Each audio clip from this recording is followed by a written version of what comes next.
اندر سے نکل کے چلے جاتے ہیں، دشمن تلواریں لے کے کھڑے ہیں، لیکن اللہ کے محبوب انہیں دکھائی نہیں دے رہے۔ آپ فرماتے ہیں صدیق اکبر کے گھر گیا تو دروازے پہ جب دستک دی، دستک دینے کے بعد میں نے کہا کہ اے میرے دوست صدیق اکبر، ابو بکر ہجرت کا حکم آ گیا ہے، اب تیاری فرمائے ہم ہجرت کریں۔ آپ فرماتے ہیں جب میں نے یہ جملہ کہا تو صدیق اکبر فرماتے ہیں یا رسول اللہ میں تو تیار بیٹھا ہوں۔ میں نے کہا صدیق تجھے کس نے کہا ہے؟ تو سیدنا صدیق اکبر کی محبت کا عالم دیکھو، کہا یا رسول اللہ جس دن سے آپ نے کہا ہے کہ صدیق اکبر تیار رہنا، ہجرت کا جب حکم ملے گا تو ہم بھی ہجرت کر جائیں گے، اس دن سے لے کے صدیق آج تک اسی تیاری کے اندر بیٹھا ہوا۔ ہر شخص کو محبت ہوتی ہے مال سے، جان سے، اولاد سے۔ میں کہتا ہوں سیدنا صدیق اکبر رضی اللہ تعالیٰ عنہ کو یہ مقام ملا ہے کہ جان میں بھی دیکھو تو صدیق سے بڑھ کے جان آسان کوئی دکھائی نہیں دے رہا، مال کی قربانی میں بھی دیکھو تو صدیق اکبر سے بڑھ کے کوئی اللہ کے نبی کی بارگاہ کے اندر مال پیش کرنے والا بھی دکھائی نہیں دے رہا۔ اولاد تو دیکھو تو صدیق اکبر نے اپنی اولاد بھی محمد عربی کے قدموں میں قربان فرما دی تھی۔ اللہ کے محبوب یہ فرماتے ہیں کہ کسی شخص کے مال نے مجھے اتنا نفع نہیں عطا فرمایا جتنا نفع صدیق اکبر کے مال نے مجھے عطا فرمایا ہے۔ یہ اللہ کے محبوب فرماتے ہیں، اور یہی وجہ ہے کہ حضرت سیدنا صدیق اکبر رضی اللہ تعالیٰ عنہ ہر مقام کے اوپر، ہر جگہ کے اوپر سیدنا صدیق اکبر نے اپنے آپ کو اللہ کے نبی کے بعد اور صحابہ سے پہلے رکھا ہے۔ ہر مقام کے اوپر کوئی ایسا مقام نہیں تھا کہ جہاں پہ کوئی صحابی حضرت سیدنا صدیق اکبر سے سبقت لے کے آگے نکل گیا۔ اللہ کے محبوب اسی لیے فرمایا کرتے تھے کہ حضرت صدیق اکبر کا ایمان ایک طرف رکھ دیا جائے اور میری ساری امت کی امتیوں کا ایمان دوسرے پلڑے میں رکھ دیا جائے تو صدیق اکبر کا ایمان پھر بھی سب سے زیادہ وزنی ہوگا۔ اور آپ یہ خود بیان فرماتے ہیں کہ اس کی وجہ یہ ہے کہ ہر شخص جو ایمان لایا ہے وہ کوئی نہ کوئی دلیل دیکھ کے، کوئی نہ کوئی حجت کر کے، کوئی نہ کوئی لہت و لال کر کے، کوئی نہ کوئی انتظار کر کے میرے اوپر ایمان لے کے آیا ہے۔ سوائے صدیق اکبر کے جب میں نے اس کے سامنے دین پیش کیا تو مجھے لگ ایسے رہا تھا کہ یہ اسی انتظار میں بیٹھا تھا کہ اللہ کے نبی مجھے دعوت دے، میں آپ کا کلمہ پڑھ کے آپ کی امت میں شمار ہو جاؤں۔ اللہ کے محبوب اسی لیے محبت فرمایا کرتے تھے، اور صحابہ کا اس بات پہ اجماع ہے، اجماع ہے صحابہ کا اس بات پہ کہ سیدنا صدیق اکبر کی ذات نے کبھی بھی صحابہ کے اندر اپنے آپ کو پیچھے نہیں رہنے دیا۔ اور یہ تو بڑی مشہور و معروف حدیث مبارکہ ہے جو آپ نے اکثر علماء سے سن رکھی ہوگی کہ غزوہ تبوک کے دن اللہ کے محبوب یہ ارشاد فرماتے ہیں کہ مجاہدین کی تیاری کے لیے مال کی ضرورت ہے، مجاہدین کے لیے اپنا مال جو ہے وہ جمع کروایا جائے۔ ہر صحابی اس جذبے سے اٹھ کے کہ مجاہدین کے لیے مال دینا ہے، اسلام کی حوالے سے یہ جنگ ہونے جا رہی ہے، ہر صحابی نے اپنی محبت کا اظہار فرمایا اور ہر صحابی نے اپنی استطاعت سے بڑھ کے جو ہے وہ اللہ کے نبی کی بارگاہ کے اندر مال کا نذرانہ پیش فرمایا۔ سیدنا عمر فاروق رضی اللہ تعالیٰ عنہ خود بیان فرماتے ہیں کہ اس دن میں نے یہ ارادہ کیا کہ ہر جگہ پہ صدیق اکبر مجھ سے پہلے نکل جاتا ہے، آگے نکل جاتا ہے، اعمال کے لحاظ سے آگے نکل جاتا ہے، ہر لحاظ سے صدیق اکبر آگے چلا جاتا ہے۔ عمر فاروق فرماتے ہیں کہ اس دن میں نے یہ فیصلہ کیا کہ مال کے لحاظ سے صدیق اکبر سے زیادہ میرے پاس مال موجود ہے، آج میں اتنا مال اللہ کے نبی کی بارگاہ کے اندر لا کے رکھوں گا کہ میں پہلے نمبر پہ آ جاؤں گا اور صدیق اکبر کو پیچھے چھوڑ دوں گا۔ عمر فاروق فرماتے ہیں میں گھر گیا، گھر کا سارا سامان نکالا اور سامان نکالنے کے بعد اس کو 2 حصوں میں تقسیم فرمایا۔ آپ فرماتے ہیں ایک حصہ میں نے اٹھایا اور اللہ کے محبوب کی بارگاہ کے اندر پیش کر دیا۔ آپ فرماتے ہیں جب میں نے وہ مال وہاں پہ رکھا تو مجھ سے پہلے کئی صحابہ وہاں پہ اپنا مال لے کے آ چکے تھے۔ آپ فرماتے ہیں میں نے مال رکھا، اللہ کے نبی کی بارگاہ کے اندر اللہ کے نبی کے سامنے کھڑا ہوا اور اللہ کے نبی نے مجھ سے سوال کیا کہ ماں بقین کا لے آنے کا یا عمر، اے عمر اتنا مال تو گھر کا لے کے آیا ہے، یہ بتا کہ اپنے گھر والوں کے لیے کیا چھوڑ کے آیا ہے۔ سیدنا عمر فاروق رضی اللہ تعالیٰ عنہ فرماتے ہیں کہ بڑی خوشی سے صحابہ کی باتوں سے لگ ہی رہا تھا کہ آج سب سے زیادہ مال میں لے کے آیا ہوں۔ لگ ایسے رہا تھا کہ آج عمر جیت جائے گا، لگ ایسے رہا تھا کہ آج عمر بازی لے جائے گا، لگ ایسے رہا تھا کہ آج عمر جو ہے وہ سارے صحابہ سے پہلے نمبر کے اوپر جو ہے عمر فاروق کا نمبر آئے گا۔ سیدنا عمر فاروق نے بڑے فخر سے اور بڑے تشکرانہ انداز میں کہا کہ یا رسول اللہ بقیت لہم، یا رسول اللہ بقیت لہم اللہ و رسولہ، کہ یا رسول اللہ اپنے گھر، یا رسول اللہ بقیت لہم مثلہ، یا رسول اللہ گھر والوں کے لیے اسی کی مثل چھوڑ کے آیا، جتنا مال یہاں پہ لے کے آیا آدھا مال یہاں پہ لے کے آیا، آدھا میں اپنے گھر والوں کے لیے چھوڑ کے آیا۔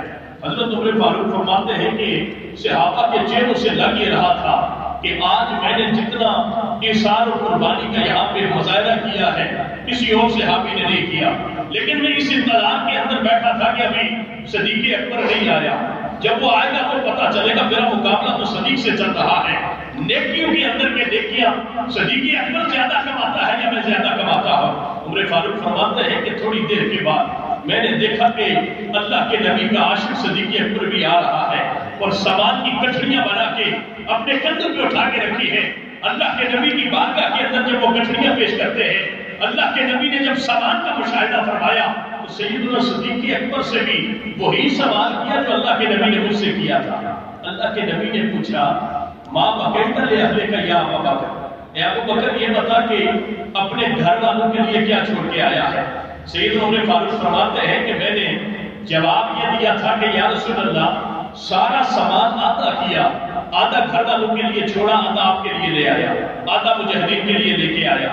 عمر فاروق یہ فرماتے ہیں کہ یہی سوال اللہ کے محبوب نے صدیق اکبر سے بھی پوچھا، میں جواب کے انتظار میں تھا کہ صدیق اکبر جواب کیا دیتا ہے اور جواب کے بعد میرا نمبر کون سا بنتا ہے۔ سیدنا صدیق اکبر نے جواب عطا فرمایا، کہا یا رسول اللہ بقیت اللہ و رسولہ، یا رسول اللہ گھر والوں کا پوچھتے ہیں، گھر میں ایک سوئی بھی نہیں رہنے دی، گھر سے سارا سامان اٹھا کے لے آیا اور گھر میں اللہ اور اللہ کا رسول چھوڑ کے آ گیا۔ سیدنا فاروق فرماتے ہیں کہ عمر سیدنا صدیق اکبر کی حالت یہ تھی کہ آپ نے گھر کا سارا سامان جمع فرمایا، جمع کرنے کے بعد جسم پہ جو لباس تھا آپ نے سوچا کہ یار یہ کسی مجاہد کا لباس بن جائے گا، آپ نے اپنے جسم کا لباس بھی اتارا، آپ کپڑے کے تاجر تھے اور بہت قیمتی لباس آپ پیدا کرتے تھے، آپ نے اپنے جسم سے وہ لباس اتارا، لباس اتار کے تاج اپنے جسم پہ رکھا اور بٹنوں کی جگہ پہ کانٹوں سے جو ہے وہ اپنے اس لباس کو سی کے رکھا تھا۔ اتنی دیر میں اللہ کے محبوب کی صدا کو دیکھ کے جبریل امین حاضر ہوتے ہیں اور جبریل نے بھی آج ویسا ہی لباس پہن کے رکھا تھا۔ آپ نے اکثر پڑھا ہوگا کہ جبریل انسانی شکل کے اندر اللہ کے نبی کی بارگاہ میں آیا کرتے تھے اور آپ کے جسم پہ انتہائی نفاست کا سفید لباس جو ہے قبضے کے تر کر کے کبھی حضرت دکھیا کلبی کی شکل میں، کبھی کسی شکل میں کسی روح کے اندر جو ہے وہ اللہ کے نبی کی بارگاہ میں حاضر ہوا کرتے تھے۔ لیکن آج جبریل حاضر تو ہوا ہے لیکن سفید لباس پہن کے نہیں آیا، جسم پہ وہی ٹاٹ کا لباس ہے اور جبریل امین اس حالت کے اندر اللہ کے نبی کی مجلس کے اندر حاضر ہوتے ہیں۔ اللہ کے نبی نے فرمایا کہ جبریل آج تم نے یہ لباس کیسا پہن کے رکھا ہے؟ جبریل نے کہا یا رسول اللہ آج یہ لباس صرف میں نے ہی نہیں پہنا ہوا، آج رب کا حکم ہے کہ میرے جتنے فرشتے ہو آج سارے کے سارے کو لباس سے بے تن کرو۔ اللہ کے محبوب نے فرمایا وجہ کیا ہے؟ کہا اپنے غلام صدیق اکبر کی محبت کو دیکھو، رب نے ان کی محبت کو اس انداز سے قبول فرمایا کہ آج سارے عرش والے جو ہے یہی لباس پہن کے بابوسیاں بنا گے۔ صدیق اکبر یہ فرماتے ہیں، عمر فاروق یہ فرماتے ہیں کہ میں یہ سوچ رہا تھا کہ صدیق اکبر کو ہر جگہ مجھ سے بازی لے جاتے ہیں، لیکن آج مال دے کے میں صدیق اکبر سے بازی لے جاؤں گا۔ لیکن صدیق کی محبت کی یہ پسینائیں جب دیکھی تو میں نے کہا کہ واہ صدیق، رب نے جو تجھے شان عطا فرمائی ہے اس شان کا سزادار فقط صحابہ کے اندر تو بھی ہے جس مسجد پہ رب نے تجھے بٹھا کے رکھا ہوا ہے۔ اور ایک بات آپ اکثر علماء سے سنتے ہیں، یہ جتنی باتیں میں بیان کرتا ہوں چونکہ یہ ہم حصول برکت کے لیے باتیں بیان کرتے ہیں، یہ نہیں کہ ان باتوں کے اندر کوئی من گڑھت خیال بھی ایسے خطیب ہوتے ہیں کہ جو اپنی گفتگو کو رنگین بنانے کے لیے بہت ساری چیزیں جوڑ توڑ کر دیتے ہیں، لیکن میں شاید کوئی کسی نبی کی شان کے اندر، کسی صحابی کی شان کے اندر جو باتیں آئی ہیں انہیں ہم حصول برکت کے لیے بیان کرتے ہیں، ان لوگوں کی عظمت کو ظاہر کرنے کے لیے بیان کرتے ہیں۔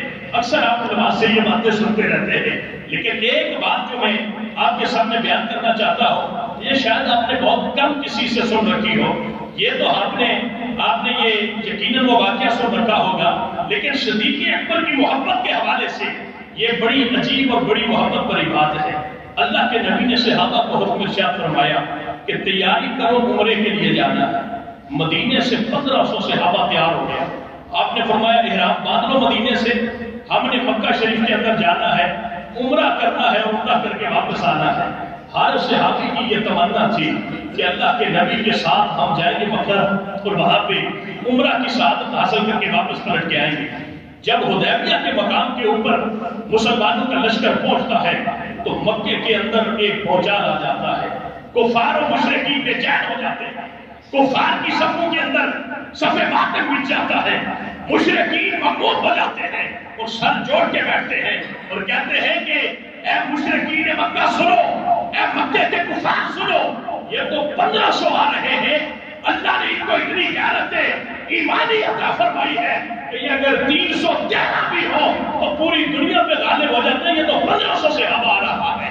انہوں نے کہا یار ان کو داخل نہ ہونے دو، اس لیے کہ ایسا نہ ہو کہ طواف کرتے کرتے کسی نے اللہ اکبر کا نعرہ بلند کر دیا تو یہ تو پورے مکے کے کفار کو نیست و نابود کر دیں گے۔ انہوں نے کہا کہ روک دیا جائے۔ حدیبیہ کے میدان کے اندر ایلچی آگے کہا مکے میں داخل نہیں ہو سکتے، مکے سے کاسوں میل دور 1500 صحابہ کے لشکر کو روک دیا گیا۔ احرام بندے ہوئے ہیں، سفید لباس سے میں تن ہے اور اللہ اکبر لبیک کی صدائیں بلند کرتے ہوئے وہ مکہ کی طرف بڑھ رہے ہیں۔ حضرت سیدنا عمر فاروق رضی اللہ تعالیٰ عنہ بیان فرماتے ہیں کہ عروہ بن مسعود ثقفی آیا، وہ کفار و مشرکین کی طرف سے سفیر بن کے، اس نے کہا کہ اس دفعہ مکے میں عمرہ کرنے کے لیے نہیں جا سکتے۔ میرا موضوع بحث کو شرائط نہیں ہے جو سیدنا صدیق اکبر کے حوالے سے بات کرنا چاہتا ہوں، وہ صرف میرا موضوع بحث ہے۔ آپ فرماتے ہیں کہ اللہ کے نبی کے ساتھ اس کا بیٹھنا ہوا، بیٹھنے کے بعد شرائط طے ہوگی کہ اس سال مسلمان عمرہ کیے بغیر یہاں سے پلٹ جائیں گے، اگلے سال وہ دوبارہ عمرہ کرنے کے لیے مکہ شریف آئے، لیکن اس سال یہاں سے انہیں غالی واپس جانا ہوگا۔ اللہ کے نبی نے ان کے ساتھ یہ شرطیں طے کرنے کے بعد خیمے سے باہر نکلے۔ عمر فاروق فرماتے ہیں کہ ترکی خیمے لگے تھے، اللہ کے نبی باہر نکلے اور آپ نے اعلان فرمایا، آپ نے کہا کہ سنو آپ سارے لوگ اپنے احرام کھولو، اپنے بال سر اڑاؤ، ہم نے یہیں سے واپس پلٹ کے جانا ہے، اگلے سال ہم نے عمرے کے لیے آنا ہے۔ عمر فاروق فرماتے ہیں اللہ کے نبی نے جب یہ اعلان فرمایا تو 1500 صحابہ بیٹھا تھا اور ہر کوئی انگشت بدلتا تھا، سب کے ماتھوں پہ پسینے آ گئے۔ صحابہ نے کہا یار یہ تو بڑی کمزوری کی بات ہے کہ ہم بغیر عمرہ کیے یہاں سے چلے جائیں، اتنی محبت سے وہاں سے چل کے آئے۔ عمر فاروق یہ فرماتے ہیں کہ بھلا ہو صدیق اکبر کا 1500 صحابہ بیٹھا ہوا ہے اور ہر کوئی اللہ کے نبی کے اس اعلان پہ سوچ و بچار کر رہا ہے۔ عمر فاروق یہ فرماتے ہیں کہ اگر 1500 صحابہ میں سے کوئی شخص اٹھا تو صدیق اکبر اٹھے، فوراً اپنا احرام کھولا، سر اٹھایا اور آپ کھڑے ہو کے تیار ہو کے کھڑے ہوئے۔ عمر فاروق فرماتے ہیں کہ ہمارے اندر جوش تھا، ہمارے اندر جذبہ تھا، میں اللہ کے نبی کے خیمے میں چلا گیا۔ اور عمر فاروق ساری زندگی رویا کرتے تھے اس بات پہ کہ کاش میں اللہ کے نبی کے خیمے میں داخل ہو کے اللہ کے نبی سے بحث نہ کرتا۔ عمر فاروق کے اندر جلال تھا، خود فرماتے ہیں کہ میں کیونکہ جلال میرے اندر بہت زیادہ تھا، اللہ کے نبی کے خیمے میں داخل ہو گئے اور اللہ کے نبی کو مخاطب کر کے کہا یا رسول اللہ سچے نبی نہیں ہے؟ اللہ کے نبی نے فرمایا میں سچا نبی ہوں۔ کہا ہمارا دین سچا نہیں ہے؟ کہا ہمارا دین سچا ہے۔ کہا ہماری کتاب سچی نہیں؟ کہا کتاب سچی ہے۔ یا رسول اللہ پھر دین بھی سچا، کتاب بھی سچی، آپ بھی سچے، تو آپ نے یہ وعدہ کیوں کیا ہے ہم جائیں گے مکے کے اندر اور وہاں پہ عمرہ کر کے ہی واپس لوٹیں گے؟ اللہ کے محبوب نے فرمایا عمر سن، میں اللہ کا نبی ہوں، اللہ کا رسول ہوں، میرا رب جو مجھے حکم ارشاد فرماتا میں وہی فیصلے کرتا ہوں۔ عمر فاروق فرماتے ہیں میں تھوڑا زبان دراز بھی تھا، میں نے کہا یا رسول اللہ اللہ کے بتائے ہوئے باتوں پہ آپ فیصلہ فرماتے ہیں؟ اللہ کے نبی نے فرمایا ہاں۔ تو میں نے کہا کہ مدینے سے 1500 صحابہ کا احرام بندوایا ہے، تیاری کروا کے مکے کی دل میں آگ جلا کے وہاں سے ہم کو چلایا ہے، اتنی محبتیں لے کے ہم مکے میں جا رہے تھے طواف کرنے کے لیے، زیارت کرنے کے لیے، آپ کے ساتھ ہمیں یہ سعادت مل رہی تھی، آپ اتنے بڑی محبتوں کے بند کو توڑ کیوں رہے ہیں؟ اتنے بڑے صحابہ کے دل کے خلاف اتنا بڑا یہ فیصلہ جو آپ کر رہے ہیں کہ آپ نے وہاں سے آنے کا حکم نہیں دیا تھا؟ اللہ کے نبی نے فرمایا ہاں میں نے دیا تھا۔ یا رسول اللہ پھر واپس کیوں جانے کا حکم دے رہے ہیں؟ اللہ کے نبی نے فرمایا عمر میں نے کہا تھا کہ ہم نے عمرہ کرنا ہے، یہ نہیں کہا تھا کہ اس سال کرنا ہے، انشاءاللہ اگلے سال ہم نے عمرہ کرنا ہے۔ عمر فاروق فرماتے ہیں کہ ہر مقام پہ میں صدیق اکبر کو اپنے ساتھ شامل کرتا تھا۔ آپ فرماتے ہیں میں اس خیمے سے نکلا، اگلے خیمے کے اندر جب گیا، آپ فرماتے ہیں 1500 صحابہ میں سے میرے سمیت کسی نے بھی ابھی احرام نہیں کھولا تھا، کسی نے ابھی سر نہیں مڑایا تھا۔ واحد صدیق اکبر کے جو احرام کھول کے کپڑے پہن کے سر مڑا کے خیمے میں بیٹھا کھجورے کھا رہا تھا۔ میں اندر داخل ہوا، میں نے کہا ابو بکر کتنا بڑا فیصلہ آ گیا، تو خوشی سے کھجورے کھا رہا ہے؟ ابو بکر نے کہا کیا ہوا؟ میں نے وہی سوال جو اللہ کے نبی کی بارگاہ کے اندر کیے تھے وہ سارے سوال ابو بکر کے سامنے رکھے۔ کیا ہمارا نبی سچا نبی نہیں؟ ہمارا دین سچا دین نہیں؟ ہماری کتاب سچی کتاب نہیں؟ ہر جواب پہ صدیق اکبر نے وہی جواب عطا فرمایا۔ میں نے کہا کہ اللہ کے نبی نے ہمیں وہاں سے آنے کا حکم نہیں دیا تھا۔ صدیق اکبر نے وہی جواب دیا۔ اللہ کے نبی نے یہ تو نہیں کہا تھا کہ چلو لیکن اسی سال کا تو نہیں وعدہ کیا تھا، اگلے سال کر لیں گے، اللہ کے نبی کا وعدہ پورا ہو جائے گا۔ عمر فاروق فرماتے ہیں جب صدیق اکبر نے یہ جواب عطا فرمایا میں خیمے سے باہر نکلا اور زاروں کی طرح رونے لگا اور کہا کہ واہ صدیق اکبر، اعمال کے لحاظ سے اللہ نے جو نبی کی محبت تیرے دل میں پیدا کی ہے قیامت تک کسی کے حصے میں نہیں جا سکتی۔ 1500 صحابہ کی طواف کی نیت میں بیٹھا ہے، احرام نہیں کھول رہا۔ صدیق اکبر نے کہا یا رسول اللہ جو آپ کا حکم ہے، ہمارا مسئلہ یہ ہے، میں ایک بات یہاں محبت کی کر کے بہت سارے لوگوں کے لیے میسج میں عرض یہ کرا تھا، موضوع میرا اور تھا لیکن میں نے تبدیل کر دیا۔ حضرت سری سکھتی رحمۃ اللہ تعالیٰ نے فرماتے میں ایک درخت کے نیچے لیٹا تھا، درخت نے میرے ساتھ باتیں کی، درخت نے کہا سری سکھتی میری طرح ہو جا۔ میں نے کہا کس طرح؟ کہا اس طرح کہ میں خود دھوپ میں جلتا ہوں، لوگوں کو سایہ دیتا ہوں۔ میں نے کہا یہ تو ٹھیک ہے، پھر جو مجھے پتھر مارتے ہیں میں ان کو بھی آگے سے پھل دیتا۔ سری سکھتی فرماتے ہیں میں نے کہا کہ تیری دونوں باتیں ٹھیک ہیں، خود جلتا ہے، دوسروں کو سایہ دیتا ہے، جو تجھے پتھر بھی مارتا ہے اسے آگے سے پھل عطا کرتا ہے، لیکن تیرا انجام بڑا بھیانک ہے۔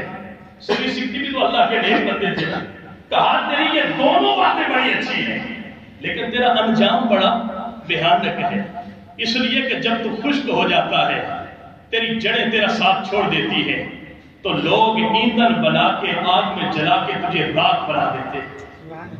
جب تک تو زندہ تھا تیری بہار میں کوئی شک نہیں، لیکن تیرا جو انجام ہے یہ بڑا بھیانک انجام ہے۔ میں تیری طرف بن جاؤں لیکن تیرے انجام کو دیکھ کے ڈر لگتا ہے کہیں میرا انجام وہ نہ ہو جائے۔ حضرت سری سکھتی نے جب یہ کہا تو اس درخت نے پتہ جواب کیا عطا فرمایا؟ اس نے کہا کہ میری ہر بات پہ میرا رب مجھ سے راضی ہے، لیکن میرا رب اگر مجھ سے ناراض ہے تو صرف ایک بات پہ ناراض ہے، وہ اس بات پہ کہ میری عادت ہے جدھر کی ہوا چلتی ہے میں بھی ادھر چل پڑتا ہوں۔ مجھے جلایا کیوں جاتا ہے، میرا انجام بھیانک کیوں ہوتا ہے کہ جدھر کی ہوا ہوتی ہے میں ادھر ہی چلنا شروع ہو جاتا ہوں۔ میں کہتا ہوں کہ صدیق اکبر نے اللہ کے نبی کا کلمہ پڑھا تو پھر صدیق ہواؤں کو دیکھ کے نہیں چلا، محمد عربی کے ارشادات کو دیکھ کے چلتا رہا، ارشادات کو دیکھ کے چلتا رہا۔ اور پھر صدیق اکبر کا انجام دیکھو کہ قیامت کے دن کوئی کہاں سے اٹھے گا۔ ہمارا تو عقیدہ ہے نا بعد البعث بعد الموت، یوم البعث ہوگا، دوبارہ اٹھایا جانے کا عمل ہوگا۔ ہر کوئی کہاں سے اٹھے گا، کس جگہ سے اٹھے گا؟ میں کہتا ہوں صدیق اکبر کی شان دیکھو کہ صدیق قیامت کو بھی اٹھے گا تو نبی کے پہلو سے اٹھے گا۔ یہ تو ہمارا عقیدہ ہے۔ انجام صدیق کا دیکھو، دنیا میں رہا تو نبی کے ساتھ سائے کی طرح رہا اور قیامت تک نبی کے پہلو میں قبر کے اندر سویا ہے، اور حشر کے دن بھی میں کہتا ہوں دنیا کے اندر بڑے بڑے لوگ پروٹوکول لے کے جنت کے حشر کے میدان میں آئیں گے، لیکن صدیق اکبر کے پروٹوکول کو دیکھو کہ نبی کے پہلو میں لگ کے میدان حشر میں آ رہا ہے۔ اس سے بڑھ کے صدیق اکبر کی شان کیا ہو سکتی ہے؟ اللہ ہمیں ایسے صحابہ کی محبت نصیب فرمائے۔ سیدنا صدیق اکبر کی محبت ہر دل کے اندر جاگز نہیں ہو سکتی، پہلے نبی کی محبت کو آباد کرنا پڑتا ہے، پھر اللہ صدیق اکبر کی محبت دل میں پیدا فرماتا ہے۔ یہ بات جو ہے نا ہوا کا رخ دیکھ کے نہیں چلنا چاہیے، اس کو بھی اپنے ذہن میں رکھ کے انسان مسلمان ہو تو اسے مسلمان ہی بن کے رہنا چاہیے۔ میں یہاں پہ دوسری بات جو ہے ہمارے ملک کے اندر جو حالات چل رہے ہیں، ملک جس پوزیشن سے گزر رہا ہے، یقیناً یہ متحمل نہیں ہے کہ ہم اپنے ممبروں پہ ایسی باتیں کریں، لیکن میں صرف حکومت وقت سے یہ ضرور عرض کروں گا کہ آپ کی اسمبلی کے اندر جو دین بیزار لوگ بیٹھے ہیں، اصل دہشت گرد وہ ہیں کہ جن کے ایک ایک بیان سے پوری دنیا کے مسلمانوں کے سینے چھلنی ہوتے۔ دیکھیں نا، اگر ایک وزیر جو ہے وہ ہندوازم کے بارے میں ایک سچی بات کہے تو اس کے خلاف ایکشن لیا جاتا ہے، اور ہمارا عمران خان فوراً جو ہے وہ اسے کہتا ہے تم مستعفی ہو جا۔ لیکن دوسرا وزیر جو ہے وہ اللہ کے نبی کی شان میں اگر گستاخی کرتا ہے، کیا عمران خان صدیق اکبر سے بھی بڑا ہے، عمر فاروق سے بھی بڑا ہے، صحابہ سے بڑا ہے، تابعین سے بڑا ہے؟ یہ اصل وہ دہشت گرد ہیں جو بڑی بڑی مسلطوں پہ بیٹھتے ہیں اور پوری دنیا کے اندر جو ہے وہ اسلام کو بدنام کرتے ہیں۔ اس وقت ہمارا ملک جہاں پہ مذہب سے بیزار لوگوں کو پکڑنے کے بہادر عبرت کا نشانہ بنائے، وہاں پہ جو لوگ اس وطن کے غدار ہیں ان کے لیے بھی یہی قانون ہونا چاہیے، اور جو لوگ دین کے غدار ہیں ان کے لیے بھی یہی قانون ہونا چاہیے۔ اس لیے کہ مسلمان انسان کے بنائے ہوئے قانون کی تب تک پاسداری کرتا ہے جب تک اللہ اور اللہ کے رسول کا قانون اسے اجازت دیتا ہو۔ اگر کوئی انسان کا بنایا ہوا قانون اللہ اور اللہ کے رسول کے بنائے ہوئے قانون سے متصادم ہو جائے تو پھر وہاں مسلمان انسان کے بنائے ہوئے قانون نہیں دیکھتا، رب کے بنائے ہوئے قانونوں کو دیکھا کرتا ہے۔ اللہ اس ملک کو باعزت رکھے، باعظمت رکھے۔ جتنے ادارے اس ملک کی حفاظت کرتے ہیں اللہ سب کی حفاظت فرمائے۔ یہ سارے فوجی بیٹھے، سارے مجاہد بیٹھے، سارے وطن سے محبت کرنے والے بیٹھے، کوئی جو ہے وہ اس کا شک ہمیں نہیں ہونا چاہیے۔ ہر کوئی اپنے اندر ایمان اور محبت وطن کی لے کے بیٹھا ہوا ہے۔ اللہ اس ملک کی حفاظت فرمائے، اور جو ایسے لوگ ہماری صفوں کے اندر بیٹھے ہیں جو دین بیزار لوگ ہیں، اللہ انہیں بے نقاب فرما کے دنیا و آخرت میں ذلیل و رسوا کرے۔ وآخر دعوانا الحمدللہ رب العالمین۔